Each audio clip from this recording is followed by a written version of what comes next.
지난주에는 부활, 하나님의 승부수라는 제목으로 말씀을 배워내 드렸습니다. 오늘은 부활을 믿는 믿음을 얻으려면 이런 제목으로 하나님의 말씀을 배워내 드릴 텐데 지난주 우리가 드린 말씀을 제가 잠시 이렇게 한번 리마인드 한번 했으면 좋겠어요. 우리는 이 세상을 어떻게 살아야 된다고 했나요? 우리는 이 세상을 어떤 마음으로 살아야 된다 말씀을 드렸죠?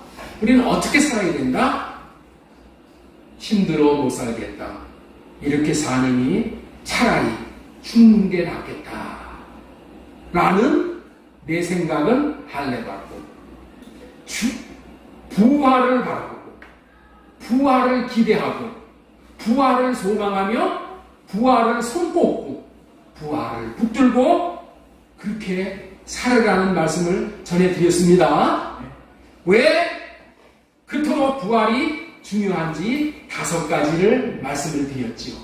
왜 그토록 부활이 중요한가? 부활이 없으면 우리의 믿음이 헛되고 우리가 여전히 죄 가운데 있기 때문이라는 거예요. 두 번째, 부활은 예수님이 나의 주, 나의 하나님이라는 사실을 확증하는 결정적인 증거가 되기 때문에 그렇다는 거예요.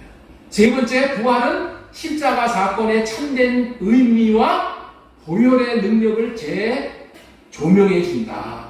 다시금 깨닫게 해준다. 네 번째, 부활은 성경 전체의 말씀을 단번에 믿을 수 있게 해주시는 그러한 능력이 있다는 거예요. 그 다음에 부활은 하나님의 승부수가 되기 때문이다. 이렇게 중요한 부활이 내 것이 되기 위해서는, 자기 것이 되기 위해서는 이 부활을 이렇게 부활을 통해서 이 주시는 이 메시지가 내 것이 되어야 된단 말이에요. 내 것이 되기 위해서는 꼭 필요한 게 있는데 그것이 뭐라고 그랬죠? 믿음이라는 거예요. 믿음으로 말미암아 이 전체가 다 내 것이 되는 거예요. 믿음으로 말미암아 하나님의 것이 다 내 것이 되는 것이 뭐냐고요? 그 방법이 뭐라고요? 믿음이 그렇게 중요한 거예요. 부활에 대한 믿음이 있다면 부활, 생명을 누릴 수가 있고 마침내 부활의 몸을 입게 되기 때문에 부활에 대한 믿음을 가질 수 있는 것은 너무나도 중요한 것이다. 믿음이 중요한 것이다. 믿음을 확실하게 가지면 믿음이 삶을 살게 된다는 거예요. 그래서 지난주에 제가 화장실 뚫는 얘기했죠. 트랩봉에 대한 믿음이 확실하니까 어떻게 돼요? 포기하지 않고 끝까지 뚫잖아. 끝까지 뚫으니까 뚫림을 누리게 되잖아요. 부활을 믿고 사는 게 이렇게 좋은 것인데, 그런데 문제는 부활이 믿어지지 않는다. 보통 축복해주는 말을 들으면 어떻게 돼? 다 믿어. 그런 말은 믿기가 쉬워. 그런데 죽은 자가 살아났다는 이 말을 믿는 것은 보통 어려운 게 아니야. 죽은 자가 살아났어. 대단히 믿기가 어려운 거예요. 부활에 대한 믿음을 갖기가 참으로 어렵다는 거예요. 그러니 우리는 이 부활을 믿는 믿음이 우리가 없다고 그래서 나는 이 믿음이 없으니까 어차피 믿어지지 않으니까 포기하고 말아야 할 것이다. 이렇게 포기하면 될까요? 부활에 대한 믿음을 포기하면 다 포기하는 거예요. 다 포기하는 거예요. 우리는 어떠하든지 부활에 대한 믿음을 가지고 부활 후의 삶을 날마다 누리며 부활의 몸을 입고 이 땅에서 부활의 누림을 누릴 뿐만이 아니라 부활의 몸을 입고 낙원에 들어갈 뿐만이 아니라 천국에 들어갈 수 있는 믿음의 사람으로 세워져야 하는 것입니다. 그래서 오늘은 부활을 믿는 믿음을 얻으려면 이러한 제목으로 하나님의 말씀을 배워내 드리려고 해요. 우리 한번 제목하고 같이 한번 읽어보겠습니다. 부활을 믿는 믿음을 얻으려면 부활을 믿는 믿음을 얻어야 돼.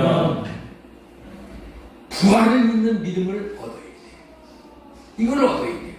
그러니까 오늘 시간은 너무나도 중요한 시간이 되겠어요? 중요하지 않는 시간이 되겠어요? 너무나도 중요한 시간이죠? 중요한 시간이라는 것은 여러분들 있죠? 우리가 놓치지 말아야 되는 거예요. 그렇죠? 하나도 빼놓으면 안 됩니다. 개점 휴업하면 안 돼요. 예. 자, 믿음은 여러 가지 믿음이 있어요. 작은 것을 믿을 수 있는 믿음이 있고 큰 것까지 믿을 수 있는 믿음이 있지요. 감기가 걸렸는데 낫게 해준다는 것을 믿는 믿음은 어찌 보면은 쉬운 믿음이고 작은 믿음이야. 그런데 암에 걸려서 죽게 된 것을 낫게 해준다는 것을 믿는 믿음은 큰 믿음이죠. 그러나 완전히 죽어버린 자를 살려준다는 것을 믿는 것은 이거는 아무나 믿을 수 있는 믿음이 아니야. 대단한 믿음이라고 볼 수 있는 것이죠. 오늘 여러분들에게 이 대단한 믿음을 얻게 하는 비결을 말씀을 드리려고 해요. 대단한 믿음을 얻게 하는 비결. 예. 이게 노하우야, 노하우. 우리는 이처럼 하나님께서 예수 그리스도를 죽은 자 가운데서 살려주셨다는 것까지 믿을 수 있어야 하고, 부활을 믿고 부활의 몸을 입을 수 있는 믿음이 우리의 삶의 목표가 되어야 하는 거예요. 우리의 삶의 목표가 뭐라고요? 돈 버는 것이 우리의 삶의 목표가 아니에요. 돈 버는 것은 그냥 수단이야. 무슨 수단?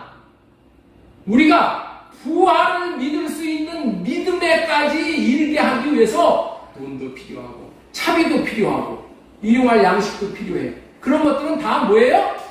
부활을 믿는 믿음을 갖게 하는데 필요한 것들이야. 그런 믿음을 갖게 하기 위해서는 여기 교회에 나와야 되잖아요. 교회 나오려면 뭐가 있어야 돼요? 차비가 있어야 되잖아요. 예? 밥을 먹어야 되잖아요. 이런 거는 그런 수단에 불과한 거야. 그것이 목적이 아니고, 목적은 뭐라고요? 부활을 믿는 믿음을 갖는 거예요. 이게 우리의 삶의 궁극적인 목표가 되어야 되는 거예요. 로마서 10장 9절 말씀 한번 보겠습니다. 네가 만일 네 입으로 예수님을 주로 시인하며 또 하나님께서 그를 죽은 자 가운데서 살리신 것을 내 마음에 믿으면 구원을 받으리라. 어떻게 하면 구원을 받는다고요? 예수님이 죽었는데 하나님이 예수님을 죽은 자 가운데서 살려내신 거, 이거를 믿어야지 구원을 받는다. 이런 말씀이야. 우리가 하나님으로부터 받아 누리는 모든 복은 믿음으로 받는 거예요. 믿음이 없으면은 아무것도 못 받아. 믿음이 없으면은 뭐가 되는 거예요? 그냥 깡통이야, 깡통. 믿음이 있으면은 다 채워집니다. 작은 것을 믿음으로 적은 복을 받게 되는 거예요. 그러나 믿기 힘든 것을 믿음으로 큰 복을 받게 되는 거예요. 그런데 큰 믿음은 하루아침에 생길 수 없다는 거예요. 과정이 필요한 거예요, 과정. 그 과정은 마음으로 믿어질 때까지. 마음으로 믿어지는 거야. 열로 믿어지는 거는 그냥 언제 없어질지 몰라. 내 마음의 신비에 믿음이 새겨져가지고 이 마음으로 믿을 수 있는 그 믿음이 주어질 때까지의 과정이 시간이 필요하다. 그렇기 때문에 신앙생활이라는 무엇인가 믿음이 자라는 과정이라고 할 수 있는 거예요. 옆 사람에게 한번 우리 축복해 주세요. 신앙생활이란 믿음이 자라는 과정입니다. 신앙생활이란 믿음을 키우는 과정입니다. 여기 계시는 여러분들 중에 지금 믿음이 없는 사람은 한 사람도 없어. 왜냐하면 예수님을 믿기에 이 자리에 나오신 거예요. 하나님을 믿고 예배하는 자는 복을 받는다는 것을 믿기에, 그리고 하나님은 예배하는 자를 기뻐하신다는 믿음이 있기 때문에 이 자리에 나와서 예배를 드리는 거예요. 그러나 지금 이 정도의 믿음으로 만족하고 살면은 하나님이 주시고자 하는 모든 복을 받는 데는 상당히 부족한 거예요. 이 정도의 믿음으로는. 우리의 목표는 부활이 믿어지고 부활의 몸을 입는 믿음까지의 믿음이 있어야 하기 때문에 큰 믿음의 사람이 되어야 하는 거예요.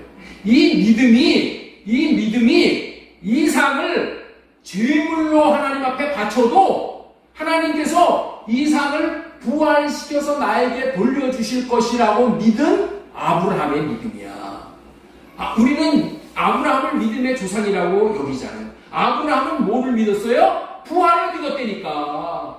내가 이삭을 바쳐 하나님 앞에 드려도, 번제물로 드려도 하나님이 다시금 부활시켜서 내게 주실 것이라는 그 믿음으로 아브라함이 그런 놀라운 축복을 받게 되는 거예요.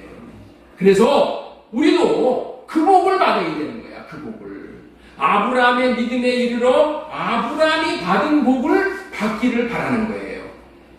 그래서 지금부터 전해드리는 말씀을 잘 듣고 작은 믿음에서 큰 믿음의 사람이 되어져서 아브라함이 받은 복과 부활의 몸까지 받아 누릴 수 있기를 바라고 축복합니다. 축복합니다. 아멘. 아멘. 아멘.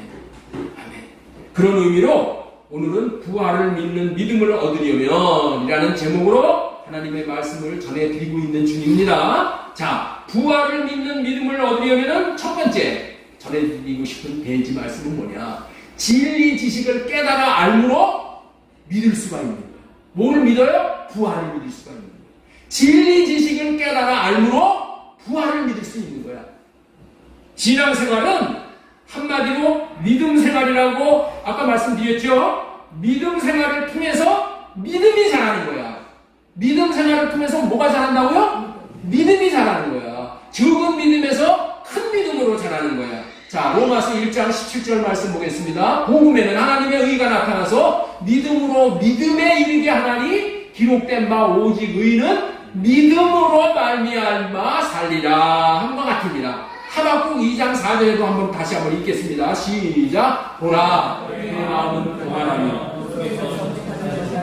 의인은 그의 믿음으로 말미암아 살리라. 의인은 그의 믿음으로 말미암아 살리라. 이 말씀은 신앙생활이라는 것은 예수님을 믿고 예수님이 하신 약속의 말씀을 믿고 시작을 하는 거야. 시작할 때부터 예수님을 믿음으로 의인이 되는 거야. 여러분들 이게 놀라운 거야. 우리가 지난번에도 얘기했지만 우리 기독교하고 이 불교하고 천지 차이가 나는 것은 우리는 어떻게 돼요? 의인이 되어져서 구원받고 신앙생활을 시작하는 거예요. 그런데 저들은 어떻게 돼요? 일평생 고행하고 죽도록 고생해서 구원받으려고 하는 거예요. 게임이 안 되는 거예요. 우리는 어떻게 하는 거예요? 의인 되고 의인이 된 다음서부터 시작하는 거야. 구원받고 시작하는 거예요. 신앙생활은 이제 이런 원리를 깨달아 알고 시작하는 거예요. 자, 예수님을 믿으면 뭐가 된다고요? 의인이 되는 거야. 의인이 되었다면은 이제 어떻게 살아야 된다고요? 의인이 되었다면 어떻게 살아야 된다고? 믿음으로 사는 거야. 의인이 된 사람은 뭘로 살아요? 믿음으로 사는 거야. 옛날에는 의인이 안 됐을 때는 뭘로 살아? 내 생각으로 사는 거야. 내 생각으로 사는 거야. 내 머리 굴려서 사는 거야. 그런데 이제 의인이 되었다라는 것은 뭐라고요? 이제 믿음으로 사는 거야. 의인이 된 것도 믿음으로, 예수 그리스도를 믿음으로 의인이 되고, 이제 의인이 되었다면은 이제부터 본격적으로 믿음으로 사는 거예요. 신앙생활은 착하고 좋은 마음을 가지고 믿는 거야. 예수님의 말씀이라면은 아, 그렇구나 하고 믿고 시작을 하는 거야. 그리고 믿으면은 어떻게 된다? 하나님이 의인이 되게 해주시는데, 의인이 된 사람은 또 뭘로 살으라고 하신다고요? 믿음으로 살라고 하는 거야. 그렇기 때문에 처음부터 끝까지 믿음으로 사는 사람이 의인에게 예비된 복을 다 받게 되는 거예요. 의인이 되는 것이 얼마나 중요하냐 하면 여러분들 있죠? 마귀는 죄인만 뜯어먹고 사는 거예요. 마귀는 죄인만 뜯어먹고 살아요. 마귀는 죄인에게 찾아와가지고 죄인 뜯어먹고 사는 거예요. 일평생. 그게 법이야. 그런데 믿음으로 죄 문제가 해결된 의인은 이제 마귀가 손 못 대게 된 자가 되는 거예요. 의인은 마귀가 건드릴 수가 없다니까. 그러니 인생이 잘 되고 형통하고 성공할 수밖에 없는 거예요. 믿음으로 의인 되는 것이 이토록 중요한 거예요. 믿음으로 의인이 되면 누리는 것이 많습니다. 의인이 된 이후로도 계속 믿음으로 사는 자가 되면 더욱 의인으로서 누리는 것이 많아지게 되는 거예요. 그래서 의인은 믿음으로 되는 것이고 의인은 믿음으로 사는 거예요. 고린도전서 13장 13절 말씀에도 믿음이 신앙생활의 첫 단추를 띄는 거래. 신앙생활의 첫 단추를 띄는 것이 뭐라고요? 믿음. 그래서 그런즉 믿음, 소망, 사랑 이렇게 시작이 되는 거예요. 믿음, 소망, 사랑. 그래서 사랑이 영원하게 가는 거예요. 그렇습니다. 믿음으로 신앙생활을 시작하는 것입니다. 믿음으로 출발하는 것입니다. 그리고 끝까지 믿음으로 살면 믿음에 대한 상급을 받게 되므로 믿음이 더욱 확신 있는 믿음으로 점점 자라게 되는 거예요. 오늘 설교를 풀어나가는 방향이 이런 원리를 바탕으로 해서 지금 풀어나갈 거예요. 계속 이 원리를 잘 들으시면 돼요. 자, 하나님을 신뢰함으로 믿음으로 시작해서 의인이 되면은 또 믿음으로 살라고 하는 겁니다. 그러면은 믿음도 잘하고 의인이 된 자에게 예비하신 복도 더 많이 누려지게 되는 거예요.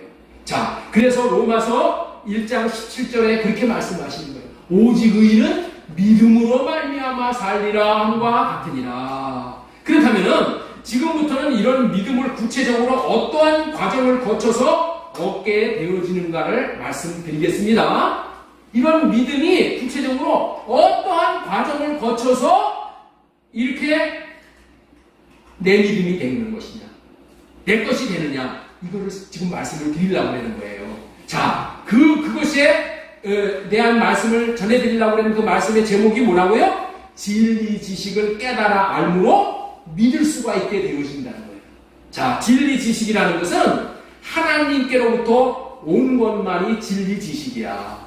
진리이신 분은 하나님밖에 없기 때문에 하나님의 입에서 나오는 말씀, 기록된 말씀만이 진리란 말이에요. 성경 말씀은 모두가 다 하나님에게로부터 온 말씀입니다. 그러므로 성경에 기록된 진리 지식을 믿으면 깨달아 알게 되므로 부활까지 믿을 수 있게 되어지는 거예요. 이 진리 지식은 대부분 약속으로 구성되어져 있어요. 약속이 성취되는 것이 진리 지식으로 또 성경에 기록이 되어 있는 거예요. 이와 같은 하나님의 약속을 우리가 성령으로 말미암아 깨달아 알게 되면은 믿음이 생겨나는 거야. 뭐가 생겨난다고요? 믿음이 생겨나는 거예요. 자, 그렇다면은 부활에 대한 기록된 진리 지식을 우리가 한번 보도록 하겠습니다. 이사야 26장 19절. 주의 죽은 자들은 살아나고 그들의 시체들은 일어나리라. 이렇게 하나님이 진리 지식을 말씀을 하고 있는 거예요. 자, 이 말씀을 세번역으로 보면 이렇게 되어 있어요. 그러나 주님의 백성들 가운데서 죽은 자들이 다시 살아날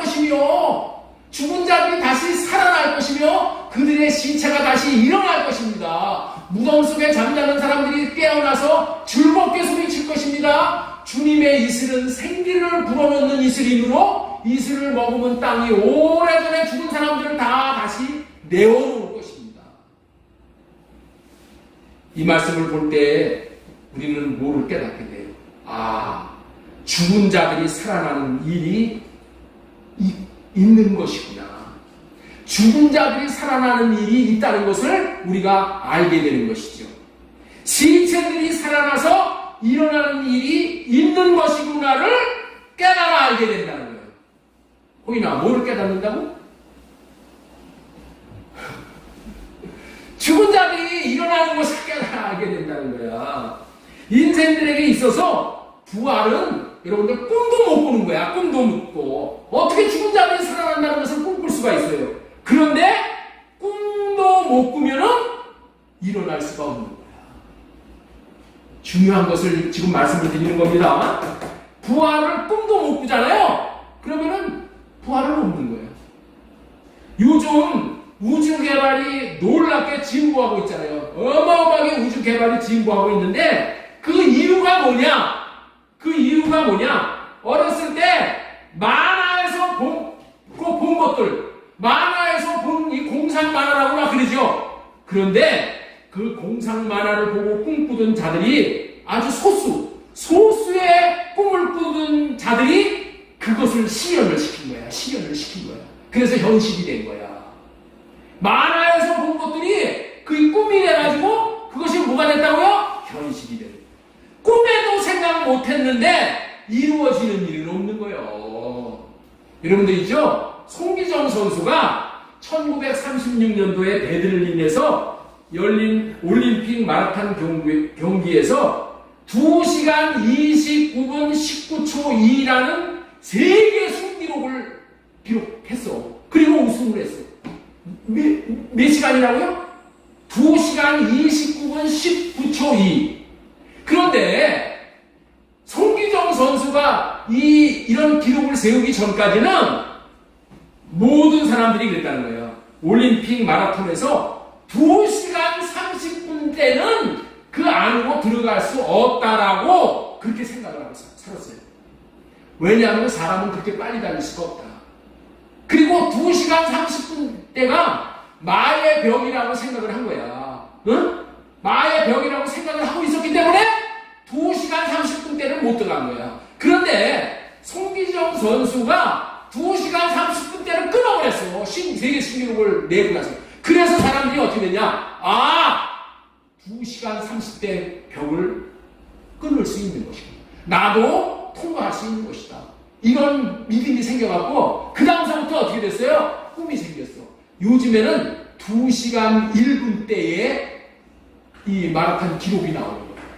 30분을 땡겨버렸어. 30분을. 여러분들 이게 중요한 거야. 무슨 소리를 듣느냐, 무슨 내용을 봤느냐 달라져. 여러분들 있죠? 전투기 얘기도 한번 하겠습니다. 전투기는 원래 마하의 속력을 넘어설 수 없다고 한동안 생각했어. 이 마하가 뭐냐면은 마하가 음속이야. 음속. 우리의 말의 속도 있죠? 말의 속도를 뭐라고 표현한다? 음속을 마하라고 표현한 거야. 마하. 음속이 1초에 340m를 가버려. 예? 음속이 그렇게 빨리 가는 거야. 여기서 말하면 있죠? 저 아래서 들려. 제가 여기서 이렇게 집이 4층이잖아요. 4층에서 이렇게 살면은 저 밑에서 웅성 뭐 커피집에서 뭐 얘기하는 작은 소리로 얘기하는 것도 다 들려. 순식간에 말하면 들려. 얼마나 음속이 빠른지 몰라요. 이 음속을 시간으로 환산하면은 시간당 1220km를 가는 거예요. 여러분들 우리가 자동차 타면은 끼케야 100km, 150km 달리죠? 그런데 음속은 어떻게 된다고? 시간당 1220km를 달려버리는 거예요. 그러니까 이 전투기를 타고 이 음속 이상을 달릴 수 없다라고 다들 생각하고 있었어. 그런데 그러한 생각이 어떤 계기를 통해서 음속을 뚫고 더 빨리 갈 수 있다라는 그런 생각을 하는 계기가 있었어. 그 계기가 어떻게 돼버렸어요? 음속을 뚫는 전투기를 만들어버렸어. 지금은 여러분들 있죠? 전투기가 어느 정도냐면 마하 10 이상을 달리는 초음속 전투기들이 막 나오는 거야. 음속에 10배를 달려. 그렇게 빨리 달릴 수 있는 전투기들이 나오게 됐다는 거예요. 사람이 어떠한 계기를 통해서 이 생각이 바뀌니까 마하 10 이상의 초음속 전투기까지 만드는 세상이 됐다는 거예요. 이렇게 생각과 마음이 중요한 거예요. 여러분들 하나님의 부활의 세계가 있다는 것을 말씀하시는데 분명히 방금 전에 읽은 두 구절 통해서 우리에게 이런 세계가 있을 것이라는 것을 미리 말씀을 하시는 거예요. 그러면 우리의 눈이 확 열려져 버립니다. 자, 다시 한번 이사야 26장 19절 말씀 보겠습니다. 주의 큰 소리 읽겠습니다. 시작. 주의 죽은 자는 생각하고 그들의 시체들은 일어나리라. 그들의 죽은 자가 너희 뼈에 올라라. 주의 이름을 평안했으니 땅의 산자들을 내려오리로다. 아멘. 부활도 있다는 말씀을 듣는 것이 이렇게 너무너무 중요하다는 거예요. 이 말씀이 우리의 생각과 마음을 바꿔놓게 되는, 꿈을 꾸게 되는 계기가 되는 거예요. 부활이 있다는 믿음을 갖게 하는 거예요. 부활이 있다는 믿음을 갖고 있어야지 어떻게 돼요? 그 믿음을 현실화하기 위해서 하나님 앞에 기도하는 거예요. 하나님, 나도 이 부활에 참여할 수 있게 해주세요. 여러분들, 부활이 있을 것을 모르는 사람하고 알고 기도하는 사람하고는 천지차이예요. 천지차이예요. 하나님께서는 주의 백성들을 살리시는 것이 주님의 뜻이기에 이슬의 형태인 생기를 불어넣는 거야. 빛난 이슬이 땅에 죽은 자들, 이 생기를 불어 땅에다가 하나님이 불어넣으시니까 죽은 자들이 다 살아난다는 거예요. 하나님의 말씀, 기록된 말씀은 진리이기 때문에 세상 만사는 기록된 말씀대로 되는 거예요. 죽은 자가 살아나는 부활을 우리는 그렇기 때문에 믿을 수가 있는 거예요. 이 안목사가 죽은 자가 살아나는 것이 정상이야라고 하면은 믿지 못해요, 여러분들. 그러나 하나님이 지금 말씀하시는 거예요. 하나님이 죽은 자가 살아난다는 것이 정상이라고 하셨으니까 어떻게 돼요? 정상인 줄 알게 되어짐으로 믿게 되어지는 거예요. 죽은 자가 살아난다는 말씀이 다니엘서 12장 2절에도 또 있어. 자, 보겠습니다. 다니엘서 12장 2절. 땅의 티끌 가운데서 자는 자들 중에 많은 사람들이 깨어나 영생을 받을 자도 있겠고, 깨어난다는 말은 살아난다는 얘기예요. 이 말씀을 보면서 성령께서 역사를 하시면은, 다시 말해서 하나님이 역사를 하시면은, 아, 내가 죽는다 해도 끝나는 것이 아니구나. 부활이 있다는 것을 알게 되어지고 또 믿어지게 되는 거예요. 믿어지게 되는 거예요. 제가 1979년도에 제가 아세아 연합신학원에 다니는 그 얀 안톤이라는 인도네시아 선교사를 만나서 이렇게 교제를 좀 했었어요. 그런데 이 얀 안톤이라는 신학생이 자기가 어떻게 해서 예수를 믿게 생겼느냐, 부활을 믿게 생겼느냐를 나한테 간증을 했어. 어떻게 했냐면은 부활 얘기를 하더란 거야. 예수 믿으면은 이런 부활이, 죽은 자의 부활이 있다는 것을 그게 믿었는데 그 말을 듣는 순간에 자기 몸에서 전율 같은 것이 일어나가지고, 이야, 너무나도 기쁘고, 너무나도 환호를 자기가 느꼈다는 거야. 그 다음서부터 부활이 믿어져가지고 흔들리지 않았다는 거예요. 여러분들 있죠? 나는 그런 체험을 못했기 때문에 나는 지금 부활이 안 믿어져. 여러분들 이렇게 생각하면 안 돼요. 이런 사람은 특별한 은혜를 받은 사람들이야. 이런 사람은 10사람 중에서 한 사람 나오기 힘들어. 대부분의 사람들은 이런 방식으로 부활을 체험할 수가 없어. 어떻게 체험해? 지금서부터 전해드리는 말씀을 통해서 부활이 믿어지고 체험이 된다는 것을 오늘 말씀을 드리려고 하는 거예요. 너무 중요한 말씀이야. 자, 그러면은 어떻게 우리가 부활이 믿어지는가? 어떻게 부활이 내 것이 되는가? 이 말씀을 전하는 거예요. 하나님께서는 성경이 진리고 사실임을 밝히기 위해서 두 가지의 증거물로 믿는 법을 우리에게 주셨어. 하나님은 하나님의 말씀을 믿는 법을, 믿을 수 있는 법을 두 가지의 법으로 주는 거야. 그게 뭐냐? 두 증거물의 법이야. 그 다음에 두 증인의 법이야. 여러분들 오늘 굉장히 중요한 말씀을 지금 전해드리는 겁니다. 두 가지의 증거물을 주시는 것은 왜 주시냐? 이거 보고 믿어도 된다. 그런 뜻으로 두 가지의 증거물을 주는 거예요. 두 가지의 증거물을 하나님께서 제시해 주면 뭐야? 그 증거가 진리라는 것을 증거하는 거예요. 그리고 두 사람의 증인을 세워가지고 이 사실이 진리다. 이것을 믿고 살라고 증거로 주시는 거예요. 두 가지의 물증이 있을 때에 사실임을 믿어도 된다라고 하나님께서 말씀하신다는 거예요. 뭐만 있으면은 두 가지의 물증, 둘의 증인이 있으면은 믿어도 된다. 이 기록된 진리 지식은 믿을 수 있는 증거물이 되는 거예요. 이 방법이 성경에서 나오는 약속을 믿는 방법이야. 이 방법이 하나님과 인간 사이의 말씀을 믿어도 된다는 약속이야. 이 두 가지의 방법으로.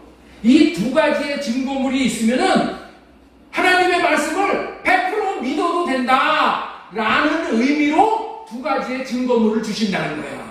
이 말씀이 여러분들 깨달아져야 돼. 하나님이 믿어도 된다고 하시는 것은 두 가지의 증거물로 주신다니까. 두 가지를 주신다니까. 한 번만 얘기하시지 않고 반드시 두 번 얘기를 하신다. 이런 뜻이야. 항상 진리 지식을 하나님은 어떻게 주신다고요? 두 가지로 주신다니까. 두 가지. 한 번 주시고 또 주신다는 거야. 부활이 있을 것이라는 증거물을 두 가지나 주신다니까. 그러면은 그냥 믿으면 되는 거야. 하나님이 두 가지, 세 가지의 말씀을 통해서 부활이 있다는 것을 믿어도 된다라는 뜻으로 증거물로 하나님께서 두 가지의 말씀을 주셨죠? 주셨어요? 안 주셨어요? 두 가지를 주시면은 그것이 증거물이라는 거야. 증거물. 그래서 믿어도 된다는 거야. 그래서 이거를 믿음으로 말미암아서 내가 뭐가 된다고요? 의인이 되는 거야.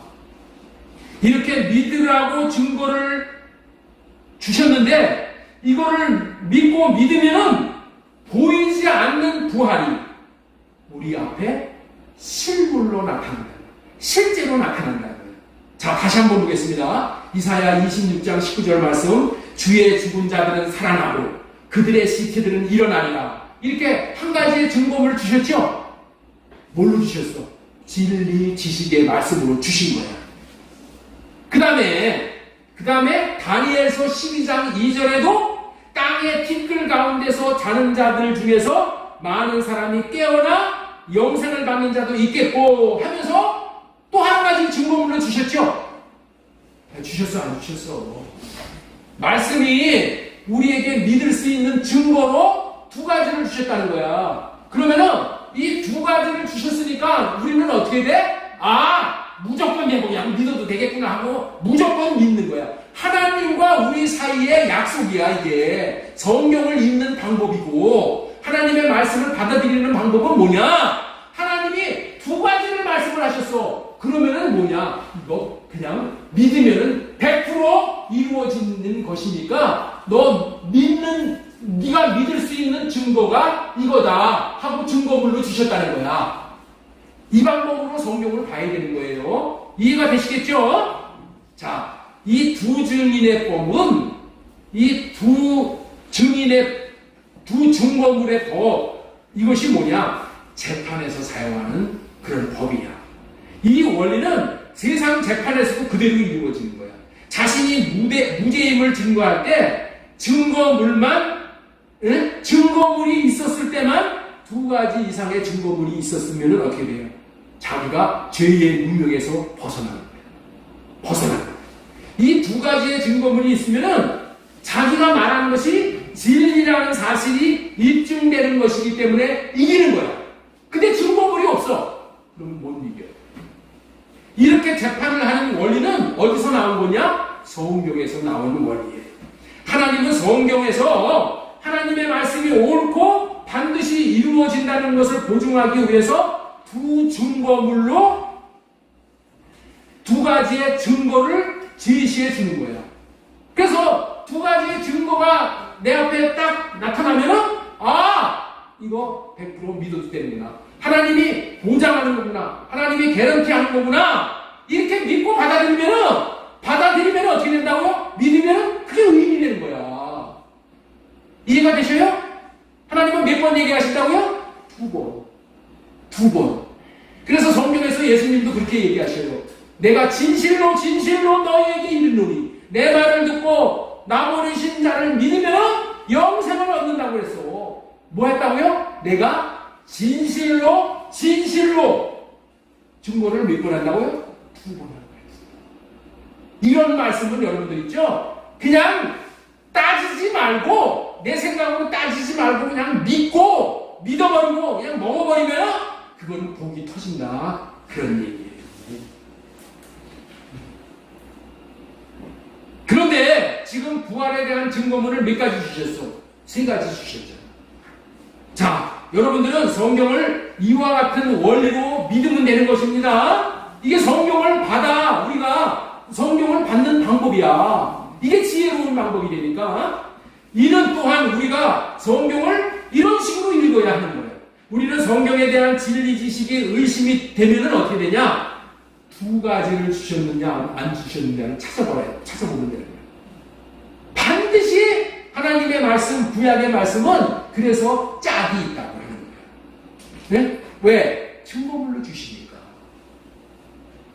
이 방법이 하나님이 하신 말씀을 믿어도 된다고 주시는 그 믿음의 비밀입니다. 2가지 증거물을 제시하면은 죽음에서도 벗어날 수 있게 되어지는 것입니다. 여러분들 이 말씀을 제가 한번 말씀을 드릴 테니까 잘 이해하세요. 창세기 38장에서는 이 죽게 된 유다의 며느리 다말의 이야기가 나와. 다말이 3가지의 증거물을 제시해서 자기 말이 사실이다, 진리라는 것을 입증해서 살아나는 장면이 나와요. 야곱의 아들이 유다야, 유다. 예수님은 여러분들 유다 지파로 오시는 거예요. 유다 지파가 대단한 지파야. 야곱의 아들 유다에 대한 이야기가 나오는데, 유다 나라에는 큰 형이 결혼을 해. 큰 형이 장자가 결혼을 하는데, 그 형이 아들을 낳지 못하고 죽어버리면 어떻게 되냐? 아들의 처인 그 며느리가 어떻게 되냐면 형의 동생에게 시집을 가는 거예요. 시집을 가서 동생의 아이를 낳는 거예요. 아이를 낳아가지고 씨를 번식하는 거예요. 만약에 첫째 형도 죽고, 그래서 둘째 형에게 시집을 낳는데 그 며느리가, 그러니까 형수가 동생에게 시집을 낳는 거야. 그런데 동생이 또 죽어버렸어. 동생이 죽어버리면 어떻게 돼?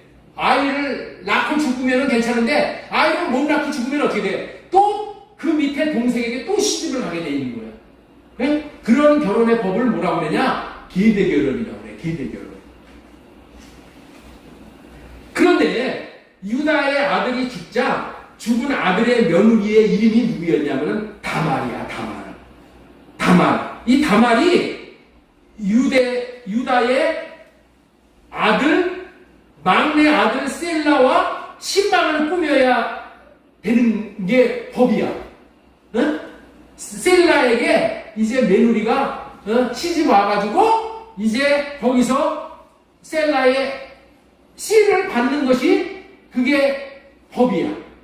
그런데 유다가 어떻게 됐냐면은 아들이 또 죽을까봐, 저 며느리가 자기 셀라하고 결혼하면은 또 아들이 죽을까봐, 이게 무슨 얘기야? 며느리를 주지를 않는 거야. 요즘 말로 표현하면은 서방 잡아먹는 여자로 여겼다는 거야. 이해가 되셔요? 누구를? 다말을 서방 잡아먹는 여자로 여겨가지고 유다가 며느리와 셀라가 한 방에서 자는 것을 허락하지 않은 거야. 그래서 유다의 며느리 다말이 어떻게 했냐면은 얼굴을 가리는 거야. 그리고 창녀로 가장을 해서 시아버지를 유혹을 하는 거야. 시아버지가 누구예요? 유다야, 유다. 시아버지를 유혹을 해서 시아버지 유다와 하룻밤을 같이 자기를 원했다는 거예요. 그럴 때에 다말이 하룻밤 자는 화대를 줄 것을 요구했어. 화대. 하룻밤 자니까. 그랬더니 유다가 염소 한 마리 주겠다고 약속을 했어. 좋다고 여기고 그 증거물로 도장과 허리끈과 지팡이를 받아놓았어. 자, 이거 한번 보겠습니다. 그래서 유다는 그가 자기 며느리인 줄도 모르고 창녀로 눈을 가리고 이제 얼굴을 가리고 이제 유다에게 갔으니까 며느리인 줄도 모르고 길가에 서 있는 그에게 가서 말하였다. 너에게 잠시 들렸다가 가마. 들린다는 얘기가 뭐야? 하룻밤 자겠다 이런 얘기야. 하룻밤. 자, 들어가자. 그때에 그가 물었다. 다말이 물은 거야. 다말이. 예? 유다에게, 시아버지에게. 저에게 들어오시는 값으로 저에게 무엇을 주시겠습니까? 화대를 뭘 주겠냐? 이렇게 물은 거야. 그랬더니 유다가 말을 한 거야. 나의 가축대에서 새끼 염소 한 마리를 보내주마. 그래서 새끼 염소 오늘 밤 하룻밤 자면은 내가 나중에 이제 새끼 염소 한 마리 보내줄 테니까 그런 줄 알아라. 그랬더니 이 다말이 지혜로워가지고 그러면은 새끼 염소를 주겠다는 그 증표를 달라고 그랬어. 증표가 뭐냐? 담보물을 어떤 물건이든지 담보물을 주시겠습니까? 그랬다는 거예요. 자, 그래서 유다는 다음번에 18절. 유다가 물었다. 내가 너에게 어떤 담보물을 주랴? 이렇게 물었더니 그가 대답하였다. 가지고 계신 도장과 허리끈과 가지고 계신 지팡이면 됩니다. 세 가지를 담보물로 달라고 해요. 누구에게? 자기 시아버지 유다에게. 누가? 며느리 다말이. 네? 이랬어. 그리고 이제 하룻밤 만리장성을 쌌어. 네? 그랬는데 이제 이런 일이 있고 나서 다말이 임신을 했어. 그래서 3개월 후에 무슨 소문이 나버렸냐면은 다말이 창녀 노릇해가지고 임신을 했다. 그랬다는 거야. 그렇게 소문이 나버렸어. 그 얘기가 누구에게 들어갔냐? 유다의 귀에 들어간 거야. 시아버지. 이거 괘씸한 이 여자구만 해가지고 그 여자 데려다가 불에다가 화형시켜 죽여버려라 그랬단 말이야. 그래서 끌고 화형을 시키라고 그랬는데 이 다말이 뭐라고 그랬냐면은 이 세 가지의 이 증거물의 주인이 나를 임신을 시켰습니다. 이렇게 얘기했다는 거예요. 네? 누가 임신을 시켰다고? 이 세 가지의 증거물의 주인이. 그래가지고 그거를 갖다가 유다에게 보여준 거야. 그러니까 유다가 거기서 아차, 내가 잘못했구나. 내가 대대결혼을 시켜가지고 며느리에게 임신을 해가지고 아들을 낳게 했는데 내가 실수는 내가 법을 어겼다. 그리고 이 다말을 풀어줬다. 왜 그래? 다말의 말이 이 세 가지 증거물로 인해서 진리라는 것을 깨닫게 됐기 때문에 그렇게 했다. 그러니까 이 식으로 이 증거물이 있으면은 뭐에 이긴다고요? 재판에 이기는 거예요. 재판에 이기면 뭐가 되는 거예요? 의인이 되는 거예요. 그래서 그 후에 이 다말이 쌍둥이 아들을 낳았는데 그 이름이 누구냐? 베레스라는 아들이야. 이 베레스라는 아들이 예수님을 낳게 되는 예수님의 족보에 오르게 되는 영광을 그렇게 얻게 되는 거예요. 하나님의 말씀은 진리이기 때문에 한 가지만 말씀하셔도 100% 그대로 이루어지는 진리인데 두 중보물을 가지고 어떻게 된다?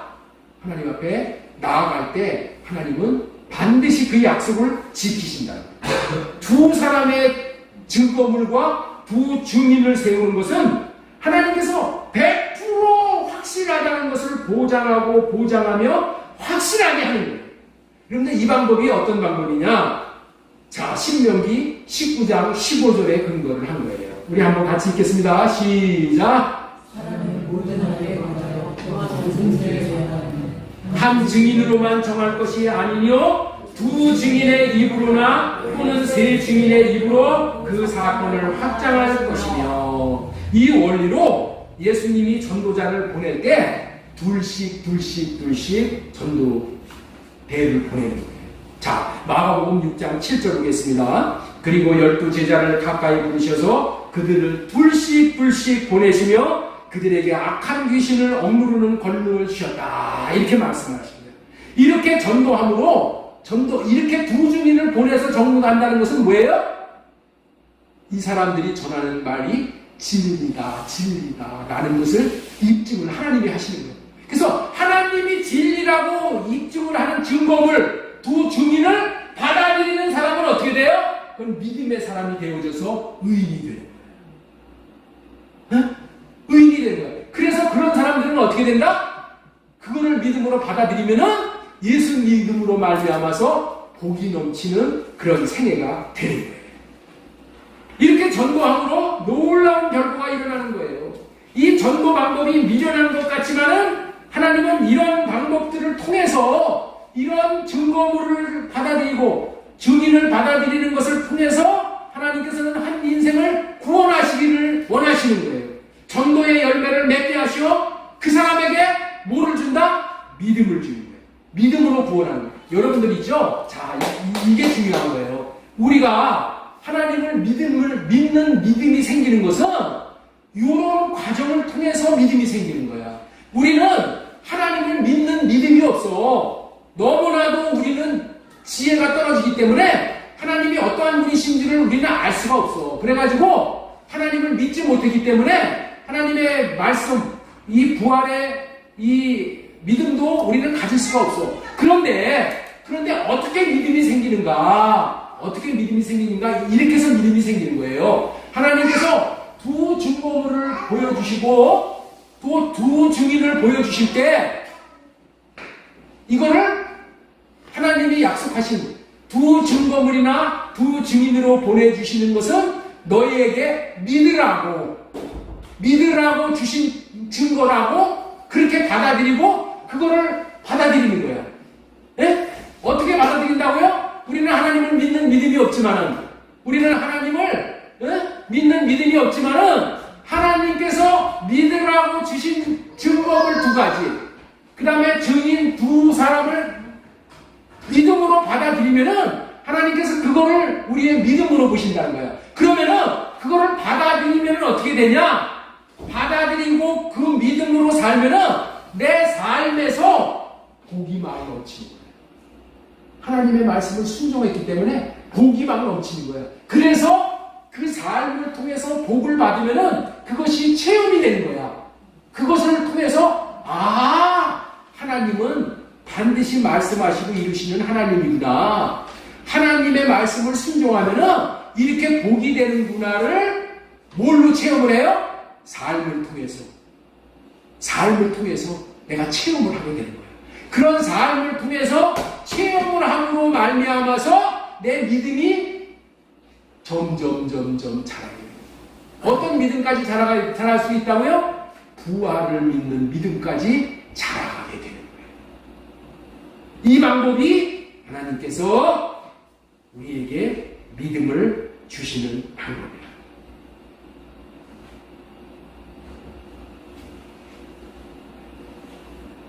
자, 우리 하나님은 이 두 증인의 법으로 사실을 알려주면은 그것이 사실인 줄, 진리인 줄 믿고 받아들이면은 하나님이 이루어지게 하시어서 그 믿음이 복이 되게 하시고 그 인생이 잘 되게 하신다고 말씀을 전해드렸습니다. 그 결과로 믿음으로 사는 방법이 복이라는 것을 알려주시는 분이 우리 하나님이에요. 그래서 그 두 증인을 보내주시는 거예요. 그 두 증거물을 보내주시는 거예요. 이렇게까지 두 증거물로 하나님이 제시해 주시면은 우리는 이것저것 따질 필요가 없어. 하나님이 두 가지의 증거물로 주시는구나. 이거 진리구나. 이대로 살면은 내가 복이구나. 이거를 진리로 믿고 받아들이면 어떻게 된다고요? 내가 내 삶에, 내 환경에 복이 넘치는 그런 결과가 이루어지는 거야. 그거를 보고 내 믿음이 자라는 거야. 그런데 이런 원리를 기성교회에서 따르지 않고 이단들이 이 방법을 써먹고 있는 거예요. 이 방법이 전도를 할 때 이 방법을 써먹어. 그래서 이단들이 이게 부흥을 막 하는 거야, 교회가. 대표적인 게 뭐냐면, 몰몬교 있죠, 몰몬교. 몰몬교 전도자들이 어떻게 전도를 해요? 꼭 가방 딱 들고 넥타이 딱 내고 두 사람씩 딱딱 다니면서 전도를 하죠? 예? 두증인의 법을 이용하는 거예요. 그러니까 그들이 전도하는 것이 비록 이단이지만은 그 방법이 좋기 때문에 그 방법으로 막 부르는 거예요. 그런 방법을 써놓는 게 누구예요? 하나님의 교회예요. 하나님의 교회에 다니는 사람들을 보면은 얼마나 전도하는 사람들이 아주 젠틀한지 몰라. 아주 양복 깨끗한 거 입고, 얼굴도 다 그렇고, 그렇게 해가지고 둘씩 다니면서 전도해요. 이런 원리를 아는 사람은 성경에서 2번 증거를 제시하면은 이것이 확실하게 이루어진다는 것을 믿는 거야, 믿는 거. 그리고 믿으면은 내 삶에 뭐가 나타난다고요? 복이 나타나는 거야. 이렇게 두세 가지의 증거로 두 사람의 증인이 있으면은 믿는 사람이 다 의인이 되는 거야. 이것을 두세 증거물과 두세 증인을 통해서 하나님의 말씀을 받아들임으로 인해서 의인이 되고, 이제 의인이 되어져서 또 믿음으로 삶으로 인해서 믿음이 점점 자라게 돼요. 어디까지 자라게 된다고요? 부활을 믿는 믿음까지 자라게 되는 거예요. 이 방법으로 성경 말씀을 진리로 믿는 자들은 복된 일이 많아지게 되는 거예요. 하나님의 약속의 말씀을 우리는 믿기가 힘들어. 왜냐하면 너무나도 엄청난 약속이기 때문에 그래요. 하나님의 약속은 너무나도 엄청나기 때문에 우리가 믿을 수가 없어. 누가 지나가는 사람이 야, 너 10,000원 줄게, 너 100,000원 줄게 하면은 믿어. 그런데 야, 너에게 5,000억을 주겠다. 그러면 그거 믿을 수 있어요, 없어요? 못 믿는 거예요. 너에게 네 자손 만대까지 잘 먹고 잘 살 수 있는 1조를 너에게 주겠다. 너무나도 큰 거를 주면 못 믿어. 여러분들, 우리 하나님께서 우리에게 주시는 것을 왜 못 믿냐? 너무나도 엄청난 것을 주시는 거야. 뭐를 주셔요? 부활 생명을 주시겠대. 그러니까 못 믿는 거야. 못 믿는 거야. 너무나도 엄청나서 우리의 머리로 이것을 다 수용을 못해. 그래서 못 믿어. 못 믿는다니까. 그럼 어떻게 해야 된다고요? 두 증인, 증거물을 주시는 것으로, 두 증인을 주시는 것으로 내가 하나님의 말씀을 믿음으로 말미암아서 내 삶에 하나님이 기업을 주시오, 상급을 주시오. 그 상급을 받아봄으로 인해서 야, 이게 믿음의 결국이구나. 이걸 알면서 믿음이 자라면서 믿음이 어떤 믿음까지? 부활을 믿는 믿음까지 자라게 됩니다. 여러분들 지금 있죠? 가장 큰 문제가 뭐냐? 유대인들이 예수 그리스도를 믿지 않는다는 거예요. 유대인의 가운데서 예수 그리스도가 태어나셨어. 그런데 유대인들이 예수 그리스도를 안 믿어. 그런데 하나님께서 마지막 때에 유대인들을 다 믿는 것은 아니지만 많은 무리들을 돌아오게 하신다고 했어요. 어떤 방법으로 돌아오신다고 했을까요? 어떤 방법으로 돌아오신다고 했을까요? 계시록 11장 3절 말씀 보겠습니다.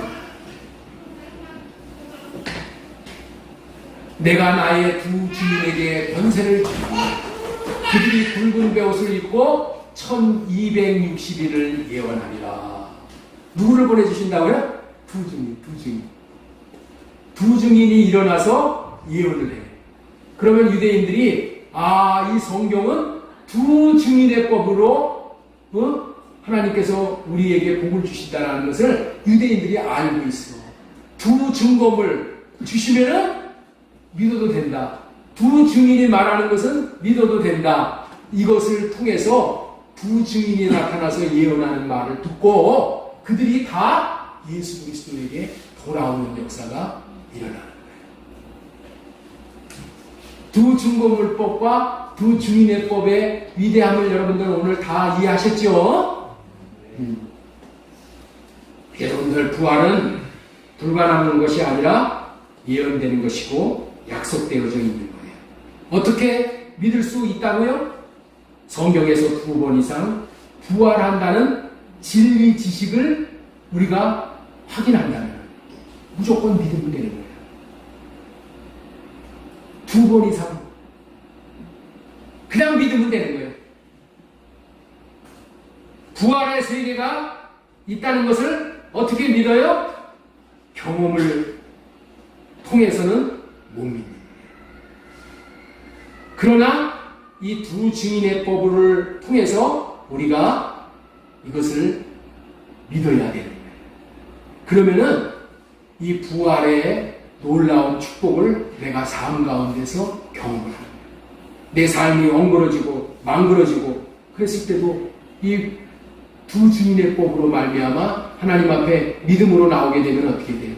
내 문제가 해결되어지고 고쳐지고 회복되어지고 이런 역사가 나타나는 거예요. 내 삶 가운데서 신기하게 예수님을 믿으면 잘 되는 거예요.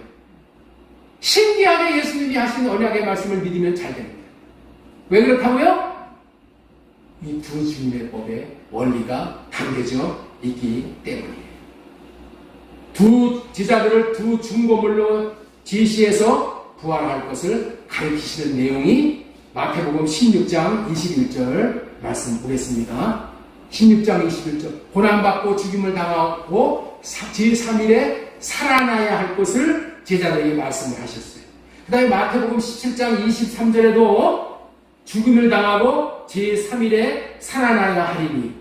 자, 마가복음 8장 31절에도 죽임을 당하고 사흘 만에 살아나야 할 것을 비로소 그들에게 가르치셨어요.